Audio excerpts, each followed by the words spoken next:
Everyone, welcome. I'm Dr. Mona. We are doing a COVID live for the week. Welcome. I'm going to let everyone come in. And again, as I start out, I'm going to remind you all what I do here every week in case this is your first time here. But first off, thank you for getting us to 10,000 followers.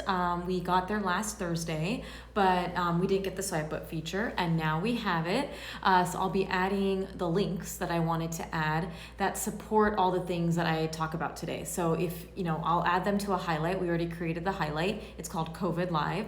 And so if you want to read further information, if you want to know where I get my data from, if you like to track data because that's something that interests you, go ahead, enjoy it, but you don't have to. I will be doing these lives and I'll be updating you all and summarizing everything that you would read on these links that I share. But I really wanted it to be a place that if I say, oh, this is where you can do this and this is where you can do this and read about this, that I can link it for you now. And so I'm so excited. So thank you so much. Hi, welcome. I love when you all wave. It makes, even though I can't see you, I feel your presence. So thank you so much for being here.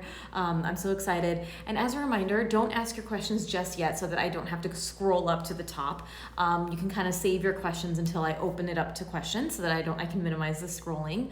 I'm going to be talking about the overall data in Florida. Pediatric Associates is a national company that has practices, but all over the country. But I'm going to talk about Florida data overall, not just for kids, also Florida data for kids, and then I'm going to talk about data in the United States for all children.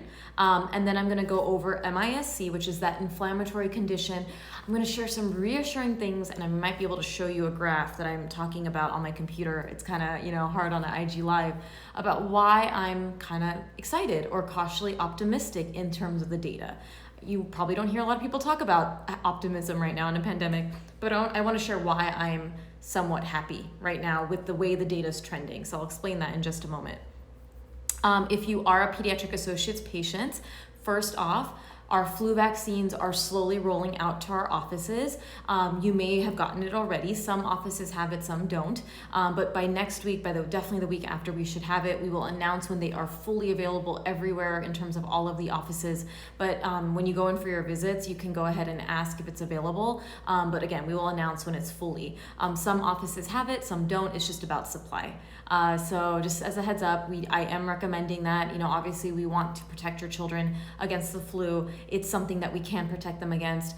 I also personally am very concerned about what kind of flu season we're going to have, given the fact that we have seen no flu activity or very minimal flu activity last season, given masking and social distancing. And now things are open a little bit more. So I am concerned we're going to see a heavier flu season than we have in the past. So a vaccine is something that we can add to protect us against that, including for ourselves and our children. Oh, good, you got your flu vaccine and you have scheduled for Saturday. Awesome. Yeah, I'm going to be scheduling Ryan's next week. I'll be scheduling it. I just want to do it when I have a day off. So I'll be doing it next week, and I'll be getting mine. I'll probably be getting mine after my COVID third vaccine. So I'm due to get my third COVID vaccine next week.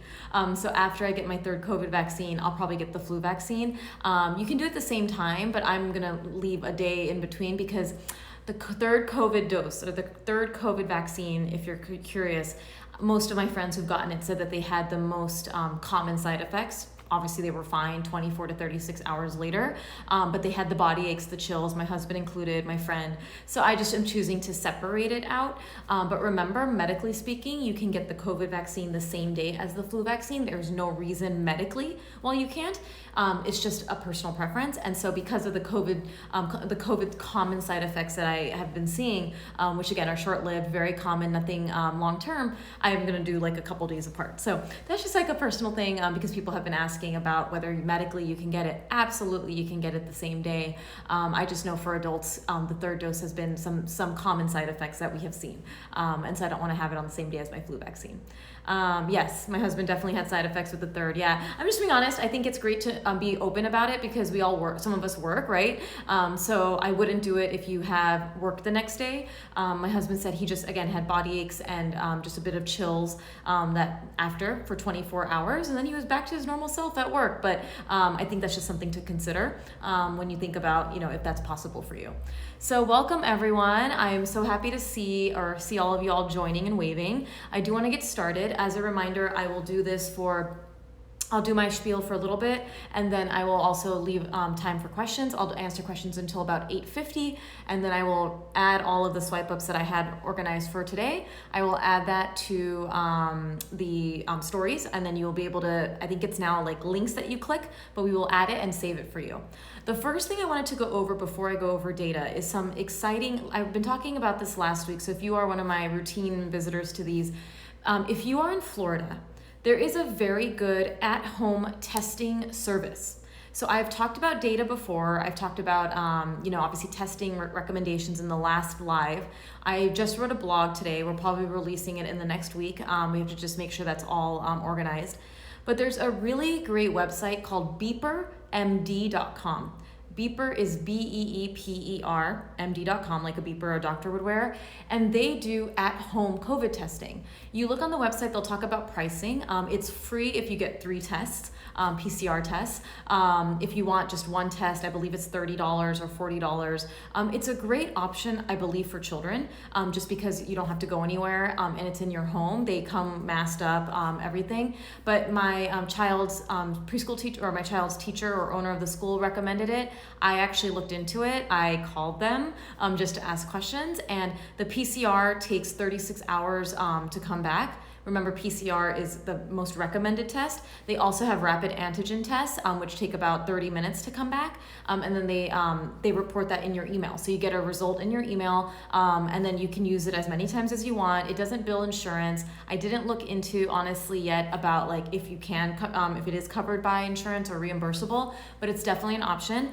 Beeper MD, I will add it as a swipe up. Again, it's a Florida-based company, and so I will get, obviously if you want to look into it, whether it's something you want to do, if you don't want to go out of your home to get testing. And remember, check out my blog that's going to probably come out within the next week about testing recommendations. Okay, so let's talk about the data. I'm talking now about overall data in Florida. This does not mean Broward, Miami. It doesn't mean just children. I want to clear that up before people ask, because I know sometimes it gets confusing. Overall Florida data. Overall, we are seeing 100,000 cases in the last week, which is down from 129 cases the week prior. Remember, these are weekly new cases of numbers. That's awesome. We are starting to see that trend continue down. 100,000 cases is still a lot of cases. Remember, that's pretty prevalent, but we are starting to see this number go down. Again, this is overall in all age groups. The positivity rate is down from 15.4 to 13.5% overall, which is a great news too. As a reminder, positivity rate means for everyone who got tested, 13.5% of them came back positive. At one point, that number was 26%. So this is awesome that we're seeing that number come down consistently, and we'd obviously just hope that that continues to come down. For the under 12 age group, 15% positivity rate, down from 16.8%. So now that's the children under 12. Again, reassuring that numbers are coming down slightly. For 12 to 19-year-olds, the positivity rate is 18.2%, down from 21.11%. These are numbers in the right direction.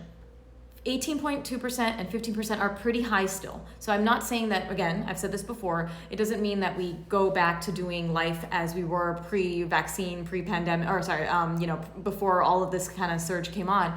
But it's just something to look forward to, that, hey, things are moving in the right direction. The more people who get vaccinated, the more this Delta variant runs its course, we are going to start to see these numbers finally come down. The vision is, likely that we're going to see this number come down until a new variant comes around, right?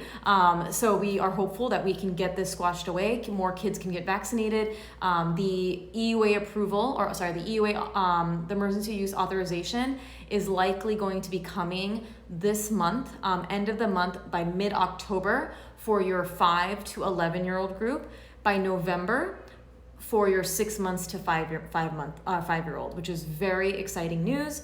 That's still on track, so that's just kind of a timeline, but these numbers are trending in the right direction, so this is awesome news. In terms of data in the United States, 5.2 million children have COVID cases in kids so far. This is all COVID in kids in the United States. 243,000 cases last week, which is down from 251, still high, but we're starting to see that start to trend down slightly. 29% of all COVID cases are children. This number is high. So basically 1 in 3 almost people who are getting positive cases are children. That's not surprising given the fact that most of the unvaccinated community are children. In terms of the hospitalization rate, it's still 2.4%. I still would like to see what happens in another 2 weeks, given that Labor Day weekend just passed like a week and a half ago. The incubation period or the contagious period, I apologize, of Delta is about 14 to 20 days. So I want to see if how those numbers look like next week. Hopefully they continue moving in the right direction. There may be a little bit of a pause with these numbers going down in any way because of Labor Day. A lot of people probably got together, but I am very hopeful and very happy to see these consistently start to come down for the last couple weeks in Florida. In the United States with children, we are starting to notice a little bit of a downtick. I'm gonna switch gears now to MIS-C. MIS-C is an inflammatory condition in children that causes involvement with the heart. It can cause involvement with the other organs, usually presenting about 2 to 4 weeks after an initial COVID exposure. So far, 4,660 cases nationwide. The median age is 9 years old. 61% were Black and Hispanic, 60% were male in data that was reporting the age and the ethnicity.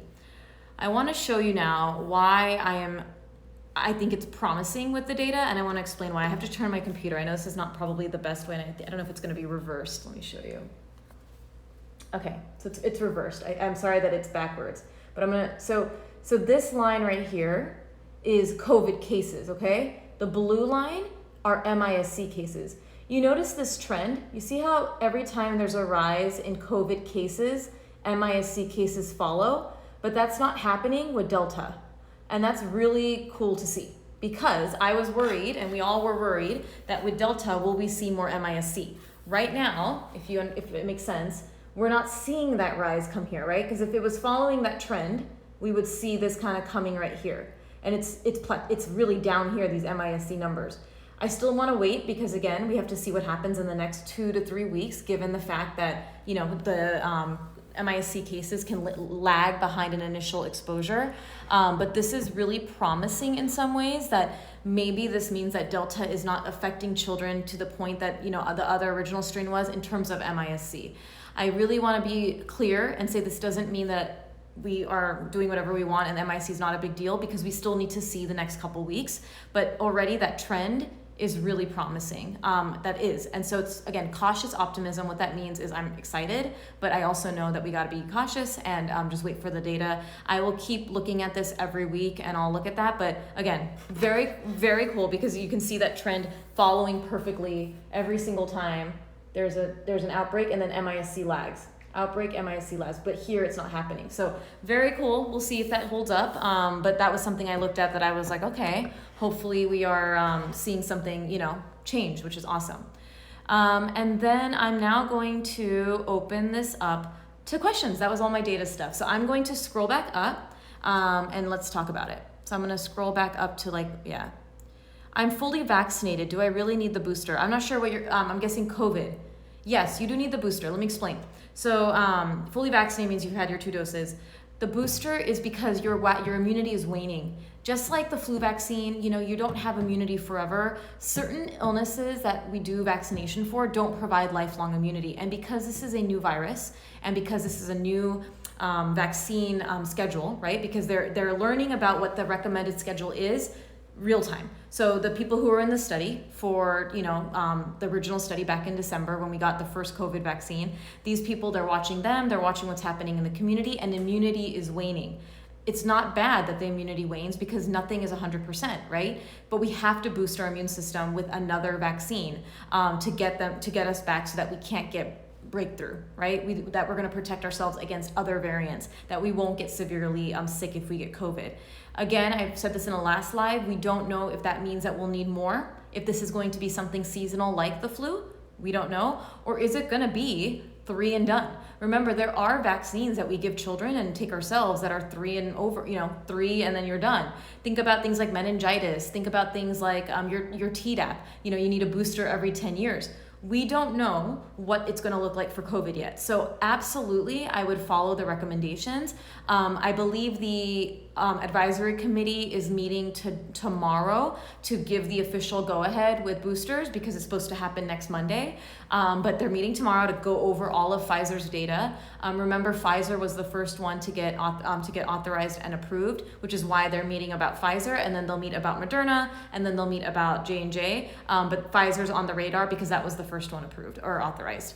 But yes, I would get it. My husband got his. I'm going to get mine next week when we get the go-ahead. I'm eagerly waiting because you are opening yourself up to breakthrough. And I don't want to wait for another variant to come around. Just say you made it through Delta without getting a breakthrough. The variants are only going to get stronger.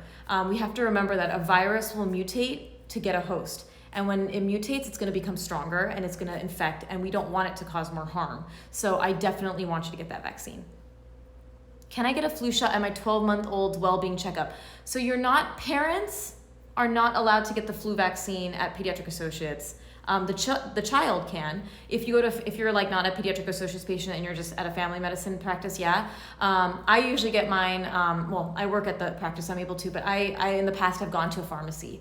Like last year, I wasn't able to go to the office, so I just went to a like CVS, and you get like a $5 coupon for Target if you go to the CVS and pharmacy and Target. So you can go there, but yeah, you can't get it at the office. Can you talk about other areas of the country too? So the reason why I focus on Florida is mainly because we have so many, the population here, and it's based in Florida. But I will add some links about like positivity rate by state, which I think may be helpful. But I'm not able to, because imagine everything is so different in every state. So it would take me forever to talk about every different state. But the article that I wrote about testing recommendations is going to give you a framework, and then you have to do the work in knowing what is my positivity rate in my area, and you can look at that at your Department of Health website for your state, or if you're in an out of country somewhere there, you can ask your pediatrician. But I can't do all states because it would take forever, and then I wish, but I have other jobs to do. Do you expect states where the weather is going to turn cold soon, and will we all be inside? Will we see something similar to Florida? I live in Minnesota. You are right on track that maybe we will. Everyone, thought about that because this happened last year. I don't know if y'all remember, but last year we saw a summer surge, and it makes sense because we're more indoors in Florida in the summer because of how hot it is. We don't do as much activity outdoors. We do, but not nearly as much. So yes, potentially, but what is going to help is that we want to get the vaccine authorized and get it out there for children, obviously in a safe way. They're going to do all the checks and balances, but if we can get that, we can beat that sort of in-person contact that can happen. So have to wait, but your thought process is correct. That could this be, and that is why Florida is getting better now, right? Florida, just as a heads up, like most of our hospitals in the area are now being able to close our COVID units. Obviously, there are still COVID units. My husband's hospital in Aventura had 8 COVID units, and now they're down to 4. So people are still getting admitted, but the volume is much lower, and it reflects in the numbers, right? I imagine that we're going to see that across the country. We were the first place to have the epicenter, right? And I think other states are going to follow suit in terms of rises and then the fall that we're also seeing now, just because of the way, maybe it was the fact that we were indoors. We don't know if it has anything to do with climate per se, but yes, the fact that people are more indoors together can spread this. So really think about, obviously masking requirements in school. If you are, with play dates and stuff, I know the weather's getting cold. Think about with Delta surging, masking. Remember all of the things that we can do to reduce the spread. Would you personally wait to conceive, afraid to be pregnant and have a newborn during all of this, but want a baby so bad? That's such a sweet question, and it's such a personal one. I don't mind talking about that. I'm not waiting, okay? I would love to have a second child. We have one amazing boy, 20-month-old, but we would love to have a second, and it's not deterring me. And how I look at this is, I know this is a really hard thing to swallow, but at some point, when you're ready, and when all of y'all listening are ready, you're going to accept that COVID is part of our reality. I'm not trying to spread fear. This is a reality that we have to accept, that we're going to be living with this virus, and we do the things that we can to protect ourselves, right? This isn't going to go away. This virus is now going to be endemic. So the difference between a pandemic and pandemic is like widespread, crazy. Endemic is something like the flu, where there's seasonal, there's rises. And it's up to every family to decide, you know what? I'm finally accepting the fact that this is real, and that obviously we know it's real. So the fact that this is something that I'm going to live with, and what can I do to reduce my risk? And this is something that I've realized probably in the last 4 months, when Delta started to surge. I finally accepted the fact that I was saying, no, this is gonna end. And finally I was like, nope, this is part of our reality. And it's, when you accept that, this is just the reality of this virus. It'll help you make the choices that are best for your family. So when I say that now I've accepted it, I maybe when this all started, I would have said, oh my gosh, no, I'm not ready to conceive. That's a personal choice. But I want you to consider obviously getting the vaccine. Remember, there is no issues with fertility getting the vaccine. We have that linked already in our COVID live highlight. I want you to protect yourself. Get the vaccine. If you're pregnant, get the vaccine, because what we don't want is, I don't want you to get pregnant and get sick with COVID because you didn't get the vaccine, because that's going to cause more problem. But as long as you get the vaccine, vaccinate anyone around you, or obviously, the people in your family that are age eligible to get the vaccine. That's the best thing that you can do. We're kind of now accepting that this is now going to become a virus that we live with, just like the flu, just like RSV, just like all of that. Some people accepted this months ago, and it's okay if you're not accepting that. I'm not pushing you to accept that, but it's going to come at your own time. But I want to just be open and honest that COVID is not ever going to completely go away. It's going to live in our environment in some degree. I don't think it's going to be like this forever, obviously, but it's going to be a virus that we now know, like the flu, like RSV, hand, foot, and mouth. It's going to be there. But the great news is that there's going to be a vaccine available for children, and that's going to help our anxiety and our stress, right? And remember, when we are worried, it's because of the fact that we can't control things, right? So maybe by having the vaccine available for your 6-month and up child, that's going to give you some solace in saying, okay, now I feel a little more secure. For other people, it was when they got vaccinated as adults. For other people, they were like, I'll just live with it. Everyone's going to be very different. My idea here, though, is that we do what's best for ourselves, but we also have to do what's best for our community. And so for your question, I would not consider waiting because of the fact that COVID is bad for, is going to be this awful thing, and, for you if you get pregnant, but it's when you are ready mentally, right? Obviously financially, there's so many different things that people think about when they're trying to have a baby. And I want you to make that decision for yourself, but I really wanted to answer that question in that aspect, just because I think it's important. There's a talk of another surge by Halloween. I can see it surging during the holidays after Thanksgiving. There might, but it would have to be another variant. So why? Is because people are getting vaccinated, right? So with more people getting vaccinated, we're gonna squash this virus out. So unless there is a new variant that comes out, then we're not gonna see the surge that we're seeing. That's how it's working now. So we want to vaccinate more people. And if there's a new variant that comes out that's more contagious than Delta, or even just as contagious, then we are gonna see that uprise. But the more people that get vaccinated, the children that start to get vaccinated, all the adults that are not vaccinated, that if they can start, we're not gonna see that surge. The surge is gonna happen with new variants that come out. I have a 9-year-old, should I give her a flu shot before giving her the COVID vaccine? So the 9-year-old, yes, so right now, 9-year-old is not eligible to get the COVID vaccine. I would 100% get the flu whenever you're able to. It's mid-September. My goal is mid-September, end of September to early October, get the vaccine. That's my happy spot right now till early October is when I think you guys should get it. Latest Halloween, latest, if you can, okay? Get the flu vaccine, because the COVID vaccine may not happen for her until, November, that it can go into arms, maybe December. So get it, and then get your COVID vaccine for her. I will make sure to give you all the information for COVID vaccine. It's coming close, guys, it's there, and I will make sure to give that for you. Why would MIC be different with Delta? So we don't know. What I was looking at when I say different, how is it affecting our immune system? So remember, MIS is an inflammatory condition and has a lot to do with how our body responds to illness. So with the original strain, we saw that uprise, right? But we aren't seeing that with Delta We are still seeing MIS-C, don't get me wrong, it's still happening, but we're not seeing it climb like we saw with the original strain. And possible theories is that it's just the way that the Delta is impacting the immune system. Is it not as revved up for the immune system? Is it just more of a virus that the child can fight? Why, we don't know, but it's just some theories. But it is hopeful, and I'll update you all next week on the MIS-C data too. Would you recommend testing kids each time they get a sore throat or cold? If so, at what point? I wrote a blog. I'm very proud of this, okay? Like, I spent so much time today writing this because I organized it by, like, if your child has this, what to do, what do you think about? I'm gonna ask you to read that because it's detailed. Remember, sore throat and cold symptoms could be COVID. Your short answer here would be yes, if your child lives in Florida right now where the positivity rate is 16%.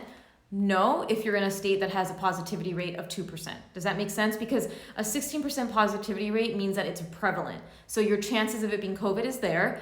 It could not be. But if you're in a community with 2% prevalence of COVID, it's probably just another virus. Does that make sense? So I wrote that in the article, and I'll have you read that. But we'll try to get it all drafted up, and maybe tomorrow, but latest by Monday, Tuesday of next week.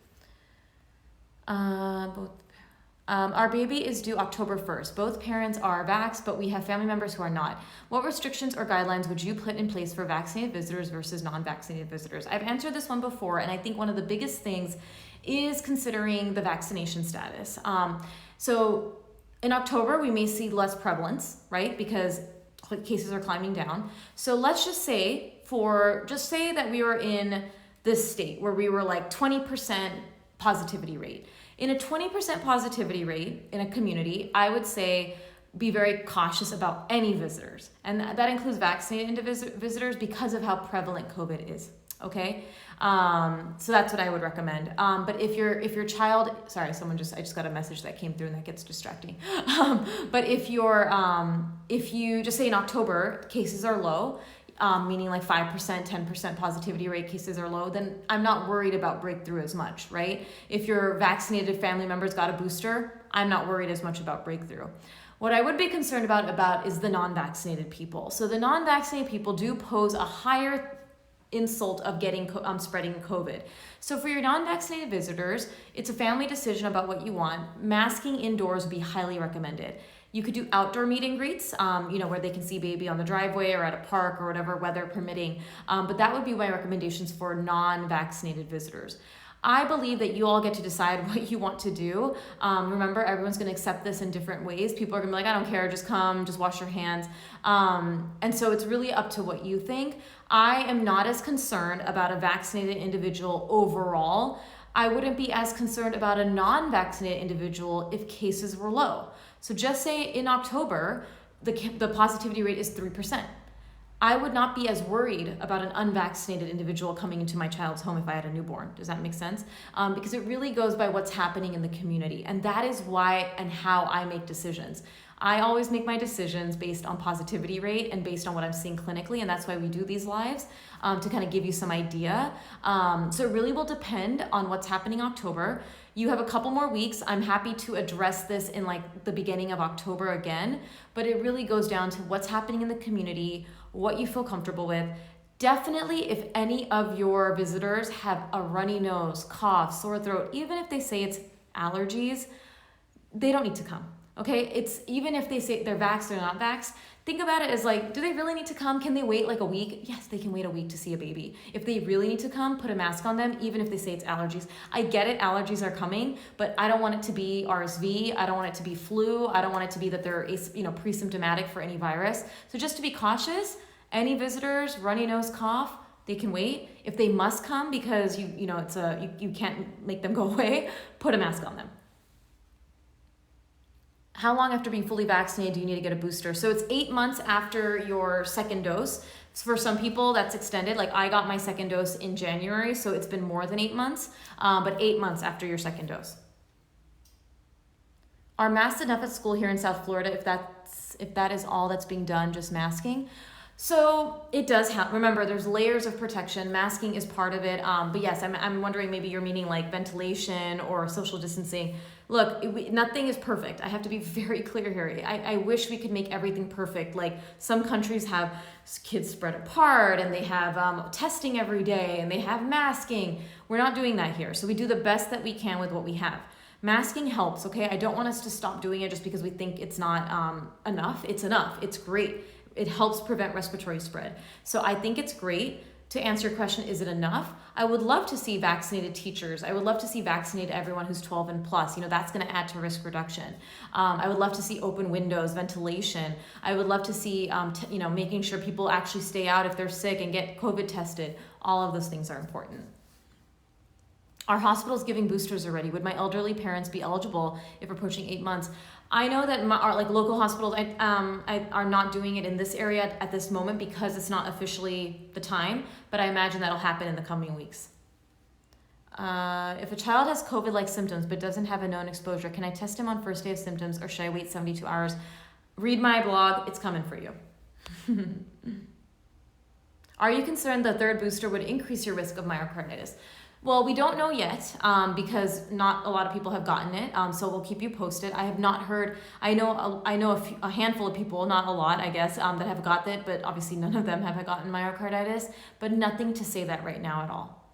Any word on Johnson & Johnson? No, I feel like Johnson & Johnson, like for some reason no one's talking about them, and I'm sorry because I know if you had it, you're like, wait, what?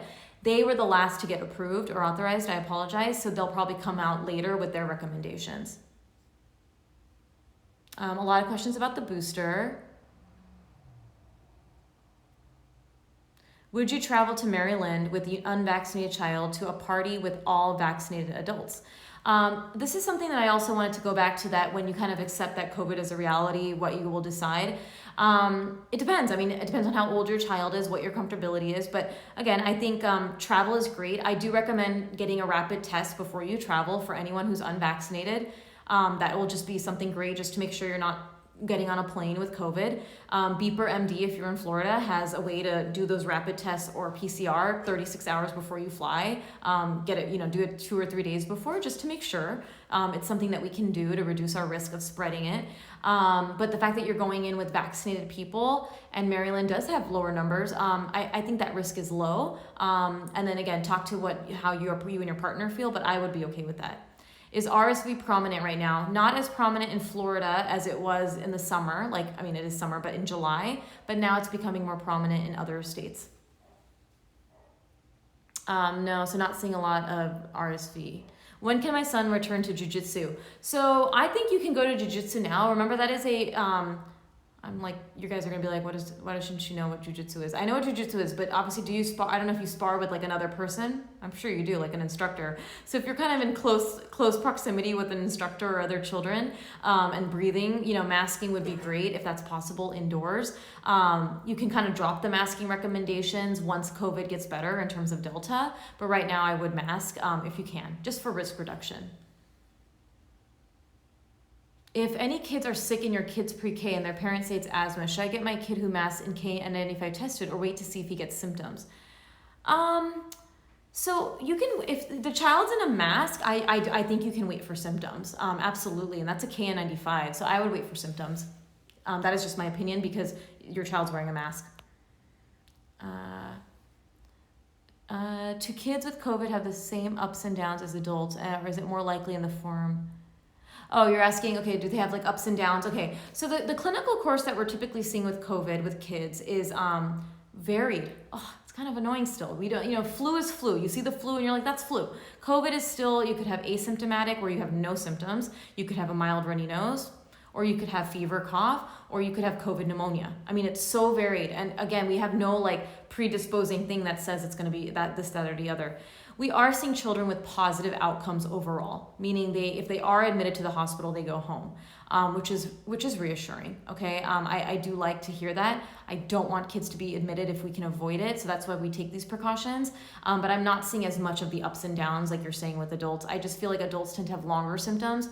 Some kids can get long COVID, but not nearly as much as adults. Let's see, live in Utah. Are you going to vaccinate Ryan when the vaccine gets approved for children? Yes, we are waiting for it, okay? We are waiting. We would love to travel again. We are going to be traveling before he gets vaccinated with obviously precaution and masking. But yes, I can't wait. And I always say this with the wording that is, I think, very important. I and all of your doctors and the AAP, pediatric associates, what we do is when the data comes out, the EUA approval, Pfizer releases the data, we're all going to look at it. I mean, I'm in social media education. I'm very interested in this stuff. I'm going to look at the data. I'm going to look at the side effect profile. I'm going to look at everything and follow those guidelines after reading everything too. It's twofold. But I also have trust in the system. I know the people who are reviewing this, meaning in terms of their educated background. I know that they have our children's best interest at heart. So once they authorize it, I want to hear that. I want to look at it myself, confirm, love it, let's do it, and my son's gonna get vaccinated. So yes, we're not gonna wait till full approval. I believe in the EUA process, that's the emergency use authorization. Why I believe in it so much is if you look at all the data from the adults and also from children 12 plus, we are seeing such great data in the real world in terms of side effect profiles, the common side effects, body ache, fever, fine. But we are seeing such safety and efficacy of this vaccine, and I want my son to be protected as well. When did your cases in Florida surge, and how many weeks, months before you started to see a decline? Let me show you. I'll pull that up, and I'll attach this for you all too. It'll just take me like a minute to load. Okay. So, and I'll flip it around for y'all. So we started to see a surge July 16th. Let me show you. Okay, sorry if it looks... So this is Florida. This is Florida overall. So this was right here is when we started to see that rise, and now it's coming back down. You see that? So July 16th was about a month ago.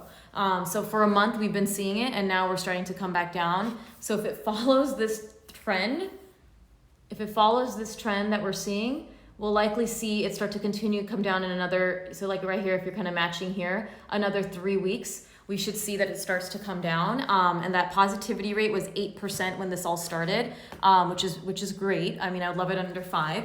But yeah, we want to see that start to come down. I would say in the next 3 weeks to 4 weeks, we'll see. Remember though, I have to say it again, we may see a little stagnation because of Labor Day weekend and being a couple weeks out from Labor Day, but we'll see. I'll report next week. I will try to get Texas data. The reason I'm going to get Texas data is that it's also one of the other big states that had an epicenter like us in Florida. I will look into it, okay? I know everyone wants to know all the states, but I will look into Florida and Texas. I know Pediatric Associates does have offices in Texas too. And so let me look into Texas next week. I don't have the data now. I have to find out how their Department of Health reports information and if they are. But I will try to look at that for tomorrow or next week.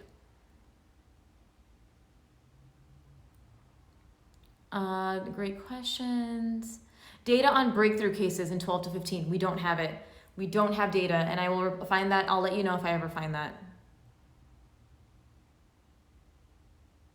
My kid is not good at masking it. What if we happen to get the same exam room right after a positive asymptomatic child? This is such a nuanced question, and I know, I get it. I get it that there's so much unknown. I'm not worried about that. I understand that that person was in a space that you are now in, but remember we opened the doors. I know, we're in there too. I wouldn't worry so much about that. I understand that it's hard to remove that worry from me just saying it, but I'm definitely not as concerned unless you are sharing and breathing that same area unmasked for 15 minutes together. Meaning again, me and you in the same room, I have COVID, I'm yelling at you, talking at you, spewing my germs, then I would consider that contact. But someone who is positive in a room, left, you came in 5 minutes later, not in the same room, I wouldn't worry about it. I know it's easier said than done, but I, as a pediatrician mom, I'm not worried about that too. I have a question. What is the best mask for kids? The best mask for a child is the mask that they'll wear, okay? Plain and simple. A mask that they'll wear and keep on. If your child is great at keeping masks on, the best mask would be a KN95. These are like your N95s that filter out as much, protect the wearer as much as we can. But I don't want you to panic if your child does not wear a KN95. My son is almost 2. We're starting to do a little bit of mask practice because he's approaching 2. He has one from like Crayola. It's not anything crazy. I'm not worried about it because I want something, and it's okay if your child doesn't have a KN95, but you're asking me what's the best. KN95 would be the best in terms of that's what we wear also as medical professionals, but the best mask is one that they'll wear, plain and simple. Thank you for doing these. You're helping alleviate my worries. My newborn had COVID. I'm so sorry. It was a horrible experience. I want to really just take a moment. Remember, these lives are not just to disseminate information, but it's also to provide support. There's so much unknown in a pandemic. There is so much that we try to control. There's so much that we want to do to protect our families. And I've said this before, when there is something out there, like a virus that we can't see, our anxiety will go into overdrive because we're worried, right? We want to protect our family, we want to protect ourselves, and we will do anything to protect our children and our families. I want you to focus on what you can control. And if you do find yourself getting sick, if you do find that your child gets sick, I want you to really reframe this and not put blame on yourself. I know as a lot of people following our moms, maybe some dads here or other caregivers, but I really want you to tell yourself, I did everything I really could, understanding what's happening right now. You know, that mantra is so important. We all do our best. Sometimes it happens. This is an unseen virus. It's nothing we did wrong, right? We try our best. Same thing with the flu, same thing with RSV, same thing when your child falls and busts their lip. It's so hard to control everything. Accidents happen, illnesses happen, but we control what we can control and have that understanding that I am doing my best. It is very hard. I am a pediatrician, my husband's an ER doc, my son is in daycare or school. And every day, you know, I used to be so anxious about it. I used to be like, well, what do we do? What do we do? And then finally, it took a lot of acceptance and saying, we are doing the best that we can right now with what we can do. My child loves school. He gets so much joy out of it. I'm doing what I can. And I understand that there's a risk of COVID. There's a risk of flu. There's a risk of RSV. There's a risk with anything that we do. But we have to weigh that benefit and risk and understand also that you're a 6-week-old who got COVID. It wasn't your fault. I know you can pinpoint and say, well, what if this and what if this? But illnesses happen. We are here, you know, the medical community knows this, and we all are doing our best. And I hope that you if you're feeling guilty, and I know it's probably a horrible experience, that you really can find that in yourself to say, I did what I could, and my baby's here, my baby's okay, I did what I could, and I find solace in that. Okay, let's see. I'm just trying to see. There's a lot of repetitive questions, so I'm just kind of seeing.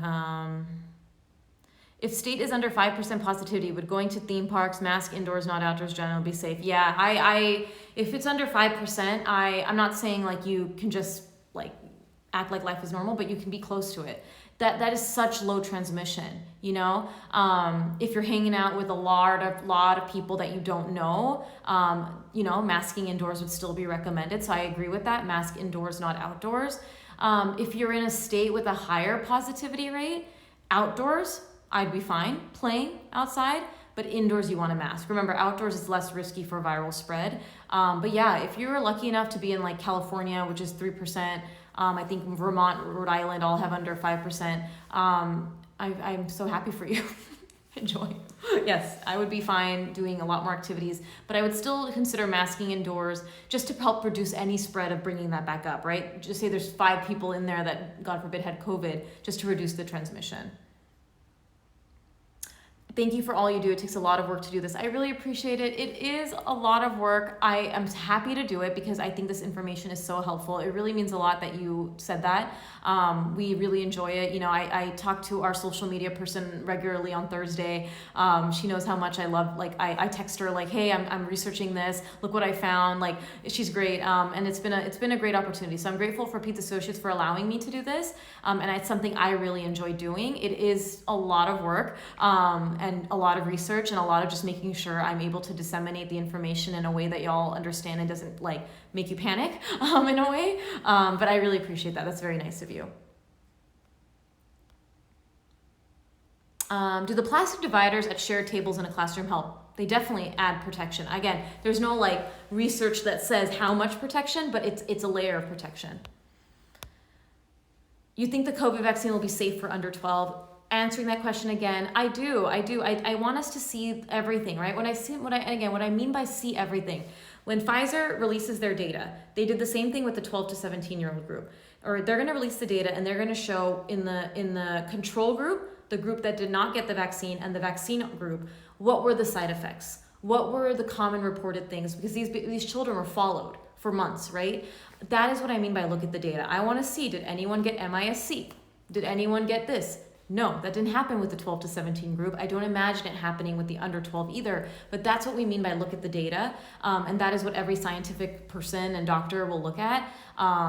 Many of us, like myself, will read through the 50-page document because I do this and I'm very interested in this stuff. Other people will go with the recommendations from the AAP and the CDC. Both are okay. The AAP and the CDC and the FDA, remember those three organizations, have the smartest people there who care about the health and well-being of children and the families, right? So they're gonna look at the benefit. If there's any risk, they're gonna look at that and do the benefits outweigh the risk for the vaccine. So yes, I would 100% support an authorization when it comes.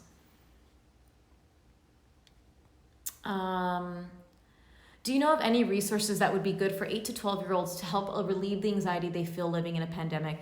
So I would love to spend the last 5 minutes talking about this because I think this is a really important thing to consider. I think one of the biggest things is finding what your child's outlet is. What I mean by outlet, everyone has a different stress outlet. Like for example, maybe your 10-year-old likes to journal. Maybe your 10-year-old likes to write, likes to do coloring or build Legos, or I want to know what their creative outlet is.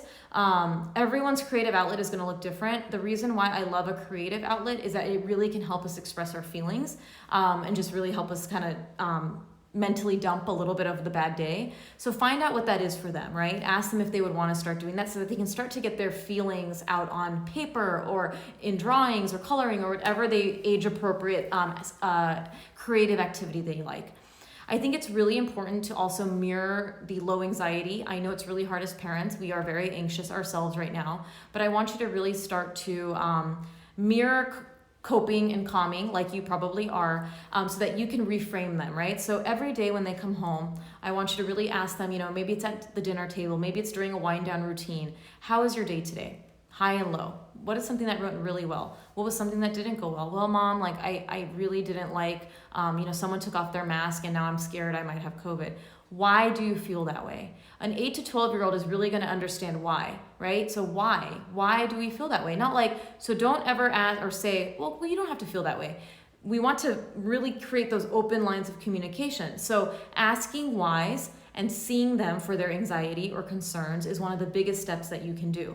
So this goes down to younger children too, right? A verbal child, like a 4-year-old. Mommy, I'm scared. It's okay to be scared. What is making you scared? I don't know. Well, that's okay. Sometimes we don't know. I'm here if we want to talk about it. What do you want to do right now? Do you want to color? Do you want to play with your dolls? Whatever, just again, to kind of help them do something that is like a healthy coping skill, right? But what we want to do is we want to see our children for the emotion that they're having and not brush it under the rug. It's fine, it's fine, it's fine. It doesn't matter, you're fine. No, that's not gonna help us, right? Okay, I see that you're upset about something. Do you wanna talk about it, right? If it's an 11-year-old, they may not wanna talk. I don't wanna talk about it, Mom. I'm here for you if you wanna talk about it. We don't need to press, we don't need to say, well, something's wrong. Keep those open lines every day. I see that you're upset. I get upset too. I'm tired too, and I would love to talk about it with you. Children really respond to being seen, and they respond actually when we say that we're also going through something similar.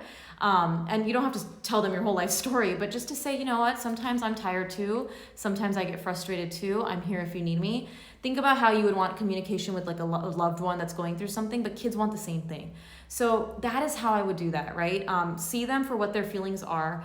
Open the lines of communication. If you're feeling that they're starting to avoid things, like they're not wanting to go to school, they're like very anxious where their activities of daily life are getting affected, speak to your pediatrician, because at that point, I think a therapist would be a great addition to your life, right? Because a therapist can help get to that root, right? Like, what is it that's causing that? Have this, what I'm talking about that I'm doing, having that on a one-on-one basis. Don't feel afraid to get help in a pandemic. We all should have a therapist, by the way, okay? Every parent should have one. I wish that was like just standard in America, because it's so hard right now. Anxiety is real. I mean, and children get that too, and they're gonna feed off of our energy. They're gonna feel their own anxieties, and how you approach it is really good too. Hey, I can see that you're really upset today. Do you wanna go get ice cream? Let's go get ice cream. Like, let's do something fun today. And that's gonna also make you feel calm, right? And then you go, and if you don't wanna go out because you're worried about anxiety of COVID, order in, right? Like, do stuff that makes it seem like life continues to go on, but at the same time, validating feelings, okay? Let's see. This is great, guys. It's 8:50, so what I want time to, this is great. I love your guys' feedback. Oh, you all are so nice. You're gonna make me cry. I look forward to these every Thursday. That's so great. It's so nice. I really want to thank you all again. It's a lot of, like I said, it's a lot of work. I am gonna cry. I don't know. Maybe it's just I'm excited, like with this whole pandemic. But it's very nice. Thank you so much. The gratitude means a lot to us. We do really care about the kids and the families and making sure that y'all understand how to help yourself and your kids. And it's not easy right now. So I really want to thank you all for taking time out of your day to learn. Remember to share this if you found it helpful, tag a friend, and I'm going to spend some time now adding some resources as links to the stories. And again, we'll be here next week. I doubt we're going to have the EUA approval by next week or the EUA data, but at least we'll have the data for what's happening in Florida, what's happening in the US. I'll try to get Texas data as a request because it is another big state that had a big outbreak, and then I'll go from there. But thank you so much for joining today. Thank you.